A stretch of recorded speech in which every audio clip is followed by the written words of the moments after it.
Tonight on DC News Now at 9, a lawsuit against a former Montgomery County principal ends with a major payout. It's a vindication that what happened should not have happened. We're hoping to see some good things come out of this. Tonight, the attorney for the teacher who sued the district talks to DC News Now. Hi, everyone. Tracking a dry evening, but more rain is on the way. Forecast in a moment. Tornado touchdown. Never seen the wind come through here like that. Parts of Virginia reeling from severe weekend storms. And Metro bus shakeup. Changes coming to several bus routes. We'll tell you when they start and why it could lead to a smoother commute. You're watching the station covering all of the DMV. This is DC News Now. Hi, everyone. Thanks for joining us tonight for DC News Now at 9 o'clock. I'm Chris Flanagan. A major payout for a victim of sexual harassment. Montgomery County Public Schools and former principal Joe Beidelman have agreed to a $300,000 settlement. DC News Now's Daniel Hamburg joining us here in studio tonight. Daniel, I know you spoke with the attorney representing the victim. This has certainly been a long ordeal. It has, Chris. This has been going on for quite a while. And the victim in this case, she feels vindicated, according to her attorney. Initial reporting from the Washington Post said there were at least 18 verbal or written complaints against Dr. Joel Beidelman going back to 2016, but it wasn't until last summer's intense media attention that investigations began.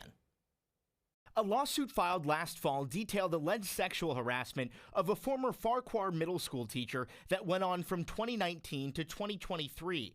The named defendants, her direct supervisor, Dr. Joel Beidelman, and the MCPS Board of Education. Our client got into this matter from the beginning, hoping that we would see some changes with the MCPS. Attorney Michael Amster represents the woman named as Jane Doe to protect her identity. She first filed a complaint with MCPS in February 2023, but her complaint was denied. After a lawsuit in October, MCPS and Beidelman settled last week for $300,000. It's a vindication that what happened should not have happened. It's a vindication that she should get an element of justice for the pain and suffering that she had to undergo. After independent reports from a private law firm and the Montgomery County Inspector General, it was revealed there was a lack of comprehensive protocol around complaints, and senior management knew about many of them without taking any real action. It's certainly their obligation to immediately investigate it and stop it from happening, as opposed to covering it up and sweeping it under the rug. Since then, MCPS has developed a comprehensive action plan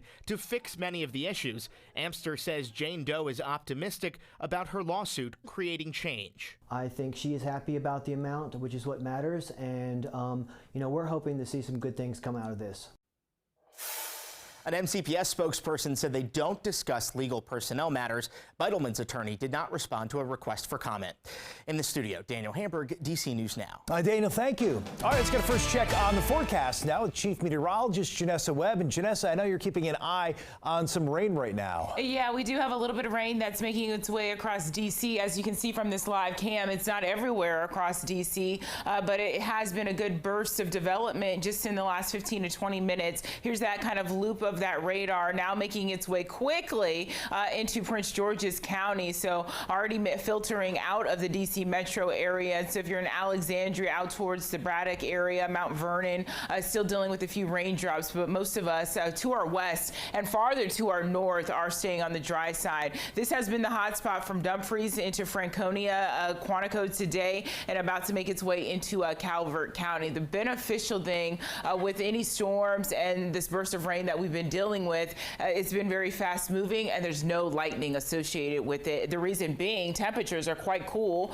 across the region, upper 60s right now for the suburbs of DC. The farther you go out towards Fredericksburg, Fauquier County, Rappahannock, 65 at this point. So hour by hour tonight, we will transition into actually mostly clear skies overnight, and you're going to start off your Wednesday under a good wall of sunshine across the region, but we do have a few more raindrops and a few more storms in the forecast for Wednesday before Thursday and Friday brings us some pretty great weather. I have that extended forecast coming up, Chris. Okay, Janessa, we'll see you then. Thanks.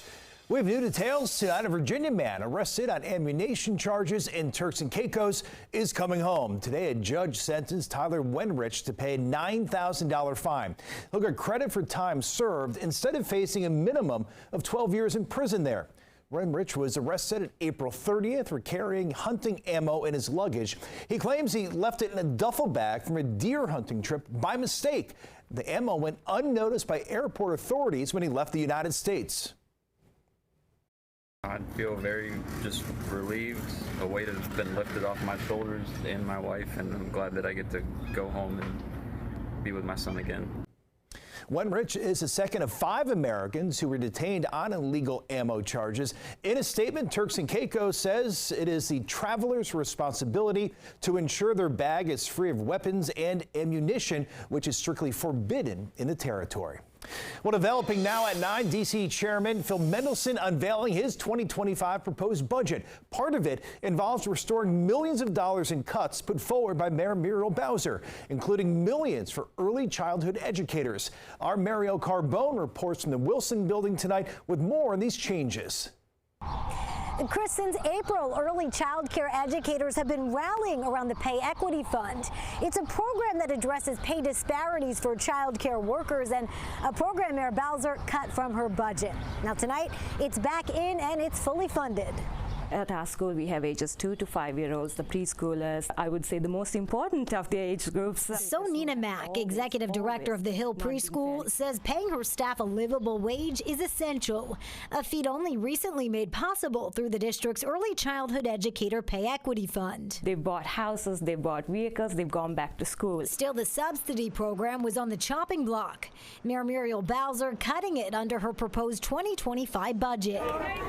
After weeks of protesting, the budget restores. Chairman Phil Mendelson restoring the fund to $70 million, including $12 million for health insurance. It's a huge relief. In the end, what would happen is the teachers leaving the industry, and then we will have to hire teachers who are not even qualified for the job. In 2022 and 2023, more than $80 million were dispersed through the Pay Equity Fund to more than 4,000 early childhood educators, addressing the pay gap between early educators and K-12 teachers. Eligible workers can receive up to $14,000 a year. We made a promise to our early educators that the work they do is just as essential as every other educator in the city. Kimberly Perry, co-chair of Under 3 DC, has been pushing for the fund to be restored. She's grateful for the change, but says even more funding is needed. The program actually costs $87 million a year. So if whatever the council restores, we're making sure it gets as close to that $87 million as possible. And council is set to take its first vote on the budget tomorrow, and that legislative meeting is set to start at noon. Reporting from the Wilson Building, I'm Mariel Carbone, DC News Now. A new poll from the Washington Post shows D.C. area parents have serious concerns about teacher shortages and pandemic learning loss. In D.C., a large percentage of parents say absenteeism is a major problem. Maryland parents say learning loss is their biggest issue, and Virginia parents say they're most concerned with teacher shortages. More than half of parents surveyed say they are pleased, though, with the quality of their local public schools. On the move with an update on Metro Bus for riders they really need to know about tonight. WMATA says service to 31 Metro Bus routes will be changing next month. This will affect riders throughout D.C., Maryland, and Virginia. In D.C., riders on 7 bus routes will either see additional trips or adjusted trip times. In Maryland, Metro will extend late-night bus service on Georgia Avenue. And in Virginia, additional trips will be added between West Springfield and the Pentagon. The changes start June 16th. Now, for a full list of which routes will be changing, you can find them on our website, dcnewsnow.com. Happening tomorrow in D.C., The Wharf kicking off its Rock the Dock Summer Concert Series. There'll be a show every Wednesday night at 7 on the Transit Pier. So tomorrow, the band Pink Palish will kick off the series with some R&B and soul hits. And next week, it'll feature the rock band Keaton.